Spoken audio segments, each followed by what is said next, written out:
عملی مقام نبی کریم صلی اللہ علیہ وسلم کا اتنا اونچا تھا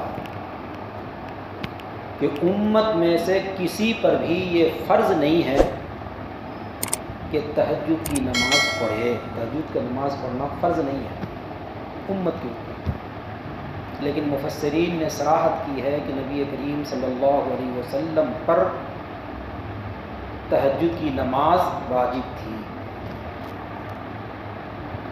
نبی کریم صلی اللہ علیہ وسلم کے بارے میں آتا ہے کہ کسی سال ایسا ہوتا تھا کہ پورا کا پورا شعبان روزے کی حالت میں گزرتا تھا۔ شراح حدیث نے لکھا ہے وہاں پر کہ تسلسل کے ساتھ روزے رکھنا شعبان کے مہینے میں اس لیے ہوتا تھا کہ کبھی کسی سال جو مصروفیت ہوتی تھی جنگوں کی، اسفار کی، جس کے نتیجے میں جو آپ صلی اللہ علیہ وسلم کا معمول تھا ایام 20 کے روزے رکھنا، 13ویں تاریخ، 14ویں تاریخ اور 15ویں تاریخ ہر مہینے کے ایام 20 کہلاتے ہیں، اس میں روزے رکھنا نبی کریم صلی اللہ علیہ وسلم کے معمول میں داخل تھا۔ یا پیر کا روزہ اور جمعرات کا روزہ عام طور پر آپ صلی اللہ علیہ وسلم رکھا کرتے تھے، لیکن اس مصروفیت کی وجہ سے اگر یہ روزے نہیں رکھ پاتے تو آپ صلی اللہ علیہ وسلم اس کا حساب رکھتے، حالانکہ ایام 20 کے روزے مستحب ہیں، پیر کا یا جمعرات کا روزہ مستحب ہے، اس کی قضا نہیں ہے۔ عام امت کے لیے حکم نہیں ہے کہ اگر تم نہیں رکھ سکے ان روزوں کو تو بعد میں اس کی قضا کرو، یہ امت کے لیے حکم نہیں ہے۔ لیکن نبی کریم صلی اللہ علیہ وسلم مقتدی تھے، اس لحاظ سے اپنے اوپر آپ نے لازم کر لیا تھا کہ اس روزے کو کسی مجبوری کی وجہ سے وقت پر نہیں رکھا گیا تو رمضان کے آنے سے پہلے اس کو پورا کر لیا جائے۔ اس کی وجہ سے کسی سال میں ایسا ہے کہ حضرت عائشہ رضی اللہ تعالیٰ عنہ فرماتی ہیں کہ اتنی کثرت سے شعبان کے اندر روزہ رکھا کرتے تھے کہ ہم یہ سمجھتے تھے کہ اب لگتا ہے افطار نہیں کریں گے۔ یہ کہا تھا مقتدیٰ کی شان ہے،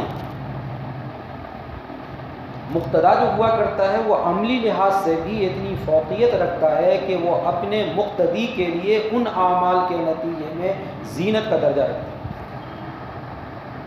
یہ دوسری خصوصیت بیان کی گئی ہے علماء کی، زینا السماء الدنیا بمصابیح، کہ ہم نے سمائے دنیا کو مصابیح جس طرح سے نجوم کو قرار دیا ہے، علماء بھی مقتدی ہونے کی حیثیت سے، عملی لحاظ سے ان کا مقام بلند ہونے کی وجہ سے اپنے مقتدی کے لیے باعث زینت ہے۔ اور تیسری بات بیان کی گئی ہے قرآن پاک میں ستارے کے بارے میں، رجوما للشیاطین، شیاطین کے لیے، رجم کے لیے، شیطان کو مارنے کا ایک ذریعہ ہے۔ حدیث میں آتا ہے کہ حضور اکرم صلی اللہ علیہ وسلم کی جب بعثت ہوئی تو شیاطین کو آسمان پر جانے سے روک دیا گیا۔ اب جو ان کا معمول تھا پہلے سے آسمان پر جانا اور فرشتوں کے جو مشورے ہوتے تھے دنیا کے تعلق سے، یہاں کیا حالات اور کس انداز کے حالات آنے ہیں، ان سب کے سننے سے جو منع کر دیا گیا تو ان میں کافی تجسس پیدا ہوا کہ آخر کیا واقعہ سامنے آیا دنیا میں کہ ہم لوگوں کو وہاں جانے سے روک دیا گیا۔ اور جب وہ جانے کی کوشش کیا کرتے تھے تو ستاروں کے ذریعے ستارے توڑ کر کے ان کو مارا جاتا تھا، جس کا سورہ جن میں اس کا تذکرہ آیا۔ تو وہ تلاش کرنے کے لیے نکلے تو ان کو پتہ چلا کہ گویا حضور اکرم صلی اللہ علیہ وسلم کی بعثت ہوئی ہے، جس کے نتیجے میں ہم کو اب آسمان پر جانے سے روک دیا گیا۔ اسی کو کہا گیا رجوما للشیاطین، یہ ستارے شیطان کو مارنے کا ذریعہ۔ اسی طرح سے علماء جو فکری الحاد امت میں پیدا ہوتے ہیں، جو باطل کی طرف سے اسلام پر حملے ہوتے ہیں، کسی حکم کے اوپر تنقید کی جاتی ہے تو علماء اپنے افکار کے ذریعے، اپنے قلم کے ذریعے، اپنی خطابت کے ذریعے، اپنی صلاحیتوں کے ذریعے اس کی جو تردید کرتے ہیں، چاہے کتاب لکھ کر کے ہو، چاہے ان سے مناظرہ کر کے ہو، چاہے خطابت کے ذریعے ہو، یہ جو فکری انحراف کی تردید کرتے ہیں یہی ہے رجوم شیاطین۔ جس طرح شیطان کو ان کے ذریعے مارا جاتا ہے، یہ اپنی صلاحیت کے ذریعے باطل افکار کی تردید کرتے ہیں۔ یہ 3 کام بتائے گئے علماء کرام کے کہ آسمان میں علماء کی حیثیت ستاروں جیسی ہے، جس طرح ستارے کے یہ 3 کام، علماء کے بھی یہ 3 کام، وہ بھی باعث زینت ہیں اپنی قوم کے لیے، وہ بھی باعث رجوم ہیں فکری الحاد کے لیے، وہ بھی ستاروں سے جس طرح سے راستے تلاش کیے جاتے ہیں ایسے ہی دینی رہنمائی علماء سے لی جاتی ہے۔ یہ 3 چیزوں کے جو بانی ہیں، 3 چیزیں جو ان کی ذات سے متعلق ہیں، یہ شروع سے لے کر کے آج تک چلی آ رہی ہیں، اور ظاہر ہے یہ بہت ہی بڑا کام ہے۔ فکری الحاظ سے امت کی حفاظت کرنا اور امت کے لیے باعث زینت ہونا، امت کے لیے رہنمائی کا کام انجام دینا، ظاہر ہے کہ تینوں بہت بڑا کام ہے، اتنا اونچا کام کہ ان کا درجہ شہید کا درجہ دیا گیا کہ شہید کا خون اور علماء کے قلم کی جو روشنائی ہے یہ دونوں برابر قرار دیے جائیں۔ یہ کم بڑا کام نہیں ہے۔ اپنے کو بھلانے کا، اپنے آپ کو امت کے فکر کے اندر ہڈیاں بھلانے کا کام ہے۔ امام محمد رحمۃ اللہ علیہ گرمی کے دنوں میں رات بھر جاگا کرتے تھے، کتاب کا مطالعہ کرتے تھے۔ پہلے زمانے میں یہ فین، یہ اے سی کچھ بھی نہیں۔ گرمی کا مقابلہ کیسے کرتے تھے؟ برتن میں ایک پانی رکھ لیا، گرمی کا تقاضا ہوا، نیند کا تقاضا ہوا، ہاتھ بھگوئی، اپنے چہرے کے اوپر پانی کا تر ہاتھ پھیر لیا، کپڑا اس کے اندر بھگو کر کے اپنے جسم کے اوپر رکھ لیا تاکہ ٹھنڈک ہو۔ کسی شاگرد نے دیکھا کہ ایسی مشقت اٹھا کر کے اور پھر بھی رات بھر مطالعہ کر رہے ہیں، تو کہا کہ سب لوگ دنیا میں سو رہے ہیں، ابھی یہ وقت جاگنے کا نہیں ہے، آپ کیوں جاگ رہے ہیں؟ تو انہوں نے جو جواب دیا وہی کام گویا علماء کا ہے۔ انہوں نے جواب دیا کہ امت تو اس لیے سو رہی ہے کہ محمد جاگ رہا ہے۔ اگر مسئلہ کوئی ہم کو پوچھنا ہوا، کوئی رہنمائی لینی ہوئی، دین کا کی کوئی بات ہم سے پوچھنی ہوئی تو محمد جاگ رہا ہے، میں اس سے جا کر پوچھ لوں گا۔ اگر محمد ہی سو جائے تو آخر ان کی رہنمائی کرنے والا کون ہے؟ یہ کام ہے علماء کا۔ ظاہر ہے اتنا بڑا کام جو رہنمائی کا ہے، جو فکری الحاد کی تردید کا ہے، اور جو باعث زینت والا کام ہے، یہ انجام دینے والے حضرات ایسے نہیں ہوتے جو اپنی ضرورتوں کو اللہ کے علاوہ کہیں اور بیان کرنے والے۔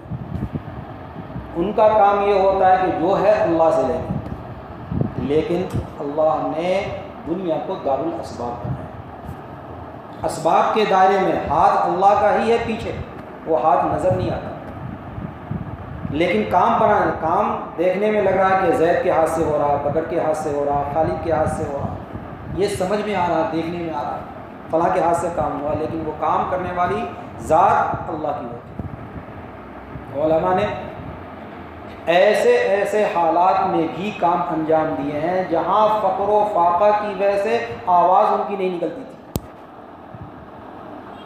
شیخ الحدیث مولانا زکریا صاحب رحمۃ اللہ علیہ نے اپنی آبیتی میں لکھا، جہاں ہم لوگ بیان کرتے ہیں کہ آدمی کے اندر حرص بھی نہیں ہونا، اور انسان کے اندر شح بھی نہیں ہونا.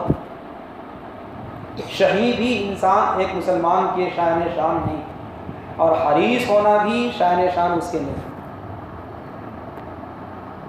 ایک مرتبہ استاد صاحب آ رہے ہیں پڑھانے کے لیے, طلبہ سامنے ہیں اور اس میں مالدار بھی ہیں طلبہ, لیکن کبھی ان کی یہ غیرت نے گوارا نہیں کی کہ کچھ اشارہ کریں کہ ہم کو ضرورت ہے.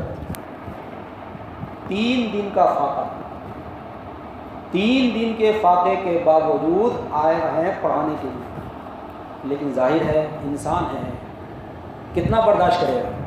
آواز میں کمزوری اور نقاہت اس کو محسوس کر لیا ایک مالدار طالب علم نے کہ استاد لگتا ہے کہ کئی دنوں سے کھانا نہیں کھائے ہیں, آواز صحیح طور سے نہیں نکل رہی ہے.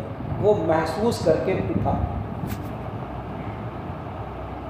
ان کو یہ احساس ہو گیا یہ مالدار ہے, شاید میری آواز کی کمزوری سمجھ میں ان کو آ گئی, وہ لگتا کچھ لانے کے لیے گیا. واقعتاً تھوڑی دیر کے بعد وہ کھانا لے کر کے آیا, پیش کیا, کہا میں کھانا نہیں کھاتا,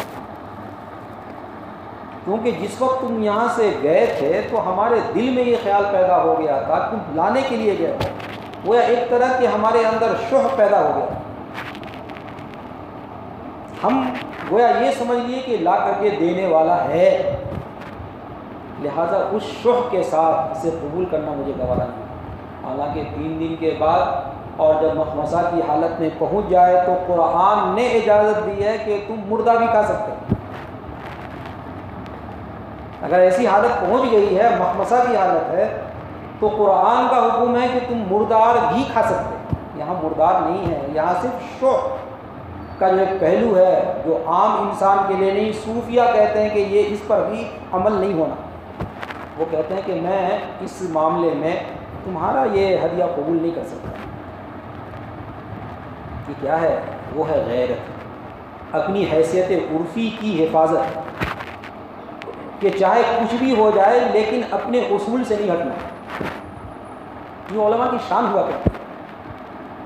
حضرت مولانا خلیل احمد سانپوری رحمۃ اللہ علیہ کے بارے میں آتا ہے, خود آپ بیتی میں مولانا زکریا رحمۃ اللہ علیہ نے لکھا ہے کہ وہ صبح جو پہنتے تھے کپڑے وہ شام میں بدل لیتے تھے, اور ان کا دھوبی متعین تھا. ڈرائی کلین اس زمانے میں بھی تھا جو دور تھا, تو ڈرائی کلین میں وہ کپڑا دھل کر کے آیا کرتا تھا. ان کا بیان یہ ہے کہ میں جاتا تھا خدمت کرنے کے لیے تو بس پاؤں دباتے وقت جو ہاتھ لگتا تھا ان کے پاجامے کے اوپر, بس اس میں جو شکن پیدا ہوتا تھا بس اتنے ہی شکن.